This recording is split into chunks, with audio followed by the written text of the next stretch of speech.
শ্রাবণী মেলার মাঝে ভেঙে পড়ল বিশাল তোরণ। কোটি কোটি টাকার বিজ্ঞাপন থাকলেও সঠিক পরিকাঠামো বানাতে এত গাফিলতি কেন?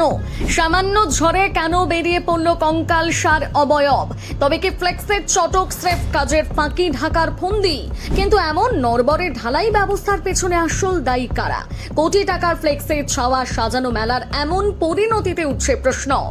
বড় বড় ফ্লেক্স, বাহারি আলো আর সরকারি বিজ্ঞাপনের ঝমকানি, কিন্তু কাঠামোর ভিত্তিটা যে কতটা পলকা তা জলের মতন পরিষ্কার হয়ে গেল একদম কাহাওয়াতে। শ্রাবণী মেলার শুরুতে বিপত্তি হুগলির বৈদ্যবাটিতে। আর এমসি মার্কেটের সামনে আচমকায় হুড়মুড়িয়ে ভেঙে পড়ল আলোর বিশাল তোরণ। বন্ধ হয়ে গেল অত্যন্ত ব্যস্ত বৈদ্যবাটি তারকেশ্বর রোড। গত 18 জুলাই থেকে শুরু হয়েছে তারকেশ্বরের শ্রাবণী মেলা। প্রতিদিন লক্ষ লক্ষ পুণ্যার্থী এই পথে তারকেশ্বরের ধামে যান। তার উপর দিল্লি রোড লাগোয়া শাসমল পাড়ায় এই রাস্তা এমনিতেই অত্যন্ত ব্যস্ত, কিন্তু গত বুধবার দুপুরের দিকে সামান্য ঝোড়ো হাওয়াতেই হুড়মুড় করে ভেঙে পড়ে ওই আলোর গেট। ভাগ্য ভালো, সেই মুহূর্তে বড় কোনো বিপদ ঘটেনি বা কেউ জখম হননি।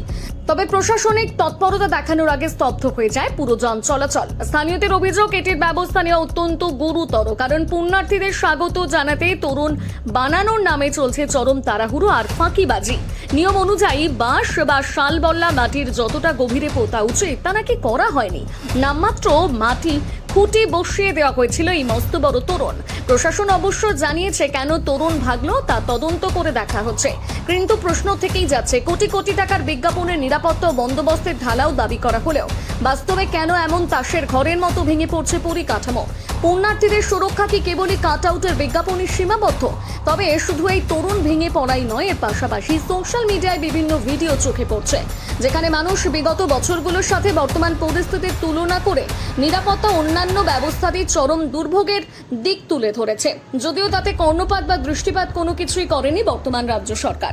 ফলে মানুষের ক্ষোভ প্রকাশ পাচ্ছে। তবে শেষ পর্যন্ত দেখা এই মেলার বাকি তরুণ ও কাঠামোগুলো আর কতদিন টেকে।